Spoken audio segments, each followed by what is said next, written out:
Good morning, my dear student. Today, our topic is social and political life.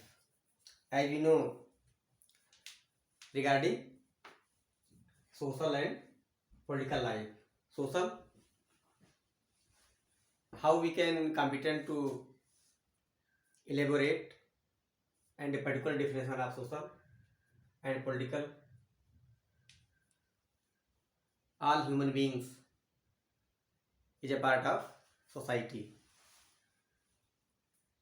So, when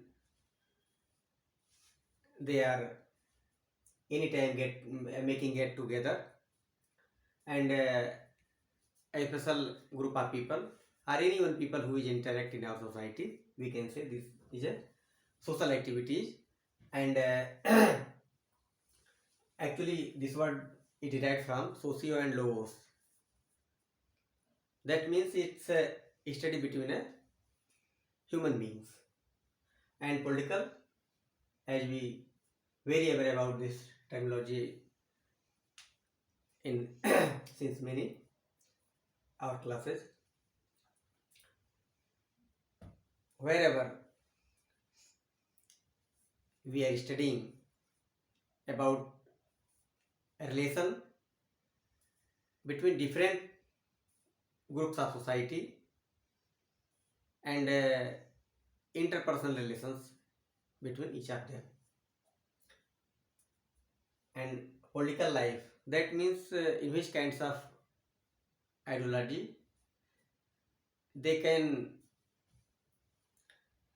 execute for govern in a particular state or country.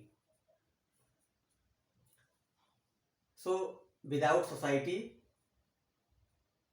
no one can exist. So it's very important, first of all we should understand social and political. So all the matters will govern under political. That means what is the system of government, how the executives responsibilities, and what is the special kind of ideology people would may opt.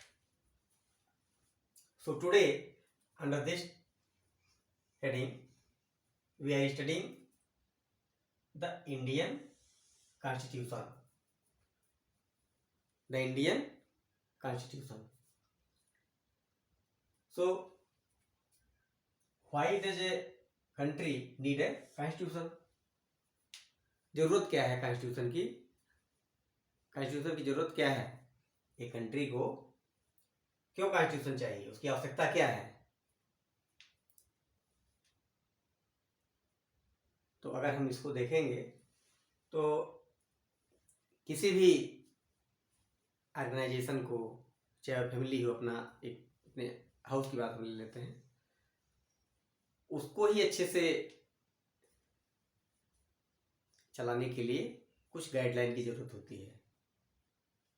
जैसे बच्चे पढ़ाई करते हैं उनको time table की जरूरत पड़ती है. तो जब तक हम कुछ रूल्स नहीं बनाएंगे, रेगुलेशन नहीं बनाएंगे, तब तक क्या हो जाएगा? सब हौच पौच हो जाएगा और कोई सिस्टम अच्छे से चल नहीं पाएगा.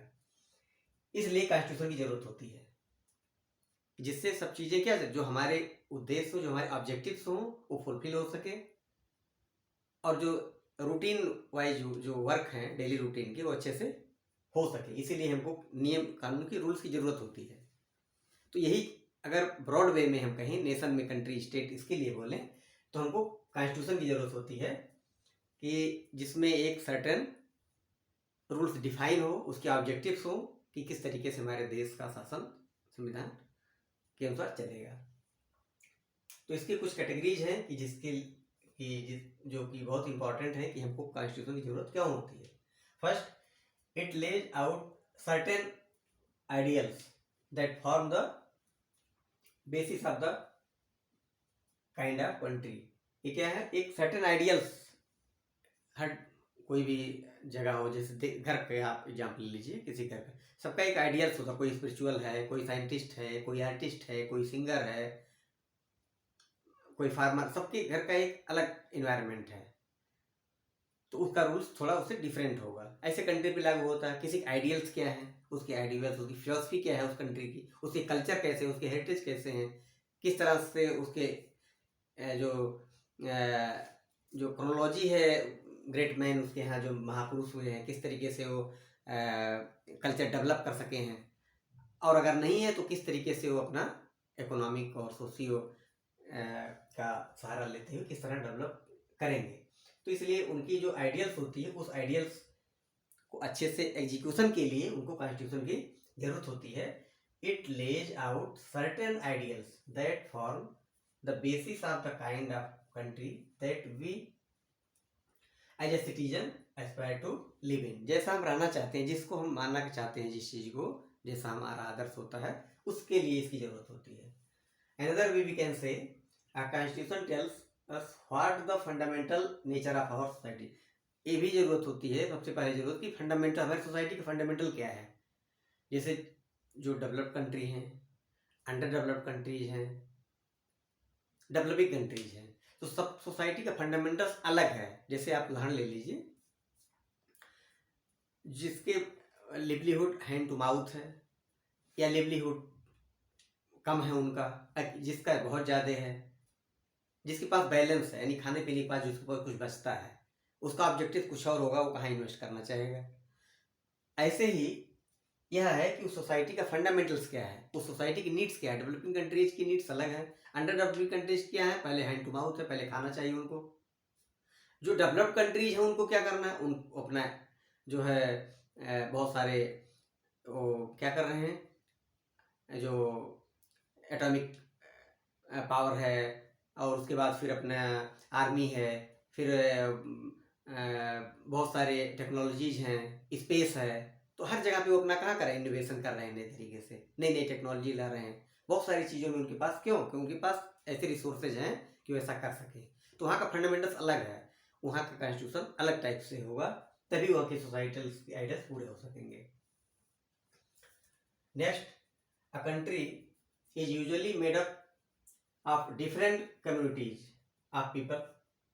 अब यहाँ क्या है, people who share certain beliefs। अब यहाँ क्या, डिफरेंट टाइप से कम्युनिटी जैसे है ना, तो डिफरेंट टाइप की कम्युनिटीज है, उनके बिलीफ्स अलग अलग हैं। तो जाहिर सी बात है कि ऐसा होना चाहिए रूल्स और रेगुलेशन। जैसे घर में किसी का आइडिया थोड़ा अलग है, किसी का आइडिया है, तो वो क्या करना पड़ेगा, उसको ध्यान देना पड़ेगा डेमोक्रेटिक वे में कि वो क्या चाहता है। क्योंकि आप ही जो कह रहे हैं, कोई जरूरी नहीं है कि उसके जो का इंटरेस्ट हो मैच करे, डिफरेंट हो सकता है। तो उसके विकास के लिए भी आपको थोड़ा स्पेस रखना चाहिए, जिससे वो अपने जो उसके आइडियल्स हैं, जो उसका ऑब्जेक्टिव्स है, जो उसका इंटरेस्ट है, उस पर अपना समय दे सके और रिसोर्सेज को अच्छे से उसमें लगा सके। तो जो डिफरेंट कम्युनिटी है, उसके बिलीफ्स हैं, उसको भी ध्यान रखने के लिए ये जरूरी है। क्योंकि जिसका जो आइडियोलॉजी माने गया मेरा ही सबसे अच्छा है, तो दूसरा उसको डिस्टर्ब ना करे। क्योंकि सबको राइट है दिया जाए कि उसको डेवलप करने के लिए, होलिस्टिक डेवलपमेंट के लिए क्या जरूरी है कि सबको उतना अवसर दिया जाए, अपॉर्चुनिटी दी जाए, जिससे वो डेवलप कर सके। उसके लिए रेगुलेशन की जरूरत है। Next, constitution helps serve as a set of rules and principles. क्या होता है इसमें, क्या होता है, सेट ऑफ रूल्स होते हैं और प्रिंसिपल्स होते हैं कि क्या करना, डूज और डोंट, क्या करना क्या नहीं करना है। तो कहीं कहीं पे कुछ करके हम किसी का विकास करते हैं, और कहीं की कुछ ना करके हम विकास का अवसर देते हैं। ये दोनों स्थितियां बहुत जरूरी हैं, इसीलिए कॉन्स्टिट्यूशन की जरूरत होती है। क्योंकि वहां कुछ होते हैं कि वो basis of the way in which they want the country to be govern.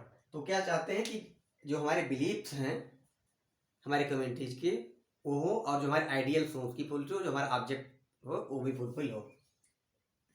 Next, this includes not only the type of the government but also an agreement on certain ideals. ये क्या है कि केवल यही नहीं बताता कि वह पर्टिकुलर गवर्नमेंट वहाँ की क्या है, वो गवर्नमेंट मोनार्की की है, डेमोक्रेटिक है, ठीक है। और वहाँ पे जो प्रेसिडेंशियल फॉर्म ऑफ गवर्नमेंट है, पार्लियामेंट्री फॉर्म ऑफ गवर्नमेंट है, ये यही केवल नहीं डिसाइड करता कॉन्स्टिट्यूशन। वो क्या डिसाइड कर रहा है? कह रहा है कि जो वहाँ के सर्टेन आइडियल्स हैं, जो वहाँ के लोगों के बिलीफ्स हैं जो लेते हैं, वो सारी चीज़ें उस संविधान में क्या रहा है, जो कॉन्स्टिट्यूशन होता है पर्टिकुलर उस देश का, उसमें वेस्टेड होता है। जो भी वहाँ के ऑब्जेक्टिव्स हैं, वहाँ के कल्चर हैं, वहाँ के जो कल्चरल और हिस्टोरिकल पॉलिटिकल मूवमेंट हुए हैं, वो सब के उसमें अगर आप देखेंगे तो उसमें आपको फिलॉसफी मिलेगी, और उस फिलॉसफी में वो सारी चीज़ें रहेंगी। उसके बाद फिर क्या है, जो माइनॉरिटीज़ हैं, अगर ये नहीं दिया जाएगा तो जो माइनॉरिटीज़ हैं और जो मेजॉरिटी हैं, तो बहुत सारे हैं मेजॉरिटी की जो चीज़ें अवेलेबल हैं वो माइनॉरिटी को नहीं मिलेंगी, ऐसा हो सकता है। तो माइनॉरिटी के भी जो राइट्स हैं उसको क्या हो, वो राइट उनके सिक्योर हो सकें, इसके लिए भी कॉन्स्टिट्यूशन की जरूरत होती है। 6 पॉइंट ये भी हो सकता है कि जो माइनॉरिटीज हैं उनके राइट को सिक्योर करने के लिए भी इसकी जरूरत है।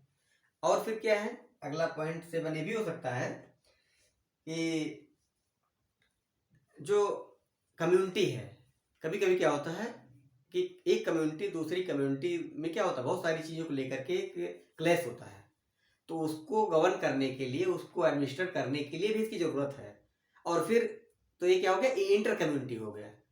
और कभी कभी क्या होता है कि अपनी कम्युनिटी में ही कभी कभी बिलीफ, फेथ्स और बहुत सारे कंट्राडिक्शन होते हैं, जिससे स्ट्रगल होने लगता है और बहुत ज़्यादा बढ़ जाता है, फिर राइट्स होने की प्रॉब्लम आती है। उसके लिए भी जरूरत है, उसको क्या बोलते हैं, इंट्रा डोमिनेशन। तो इंटर डोमिनेशन और इंट्रा डोमिनेशन। इंटर डोमिनेशन क्या है, जब एक कम्युनिटी दूसरी कम्युनिटी से क्या करती है, क्लैश हो जाता है किसी चीज़ों को लेकर के, जैसे बिलीफ है, फेथ है, बहुत सारी चीज़ें, आइडियल्स हैं। और जब एक ही कम्युनिटी में आपस में ही मेंबर्स के बीच में क्लैश होता है किसी टॉपिक को लेकर के, तो उसको क्या बोलते हैं, इंट्रा कम्युनिटी डोमिनेंस। तो ये सब सारी चीज़ों को गवर्न करने के लिए कॉन्स्टिट्यूशन की जरूरत होती है। इसीलिए 1934 में इंडियन नेशनल कांग्रेस 1934 में इंडियन नेशनल कांग्रेस ने डिमांड किया था कि हमारा एक कॉन्स्टिट्यूशन होना चाहिए, और वो कॉन्स्टिट्यूशन को बनाए कौन, उसके लिए कॉन्स्टिट्यूंट असेंबली होनी चाहिए। कॉन्स्टिट्यूंट असेंबली होनी चाहिए संविधान बनाने के लिए। ये इंडियन नेशनल कांग्रेस ने 1934 में डिमांड की थी। क्योंकि ब्रिटिश रूल था, ब्रिटिश रूल के सामने इन्होंने डिमांड रखी थी कि ऐसा होना चाहिए। और 9 दिसंबर 1946 टू 26 नवंबर 1949, इसके बीच में 9 दिसंबर 1946 टू 26 नवंबर 1949, ये क्या है, ये टाइम पीरियड में हमारा जो कॉन्स्टिट्यूशन है वह ड्राफ्ट हुआ। ये कॉन्स्टिट्यूशन हमारा ड्राफ्ट हुआ इंडिया का। तो आज का जो हमारा टॉपिक था द इंडियन कॉन्स्टिट्यूशन, यानी जो भारतीय संविधान। तो अभी इसमें हमने बताया कि कॉन्स्टिट्यूशन की जरूरत क्यों पड़ती है हमको, इसीलिए कॉन्स्टिट्यूशन की जरूरत पड़ती है। तो मुझे लगता है कि आप लोगों को समझ में आ गया होगा, और अब इसको हम कंक्लूड करते हैं, और नेक्स्ट टॉपिक में हम इसके आगे बताएंगे क्या फीचर्स हैं इसके, वो सारे का डिटेल में हम लोग अध्ययन करेंगे। Okay, thank you.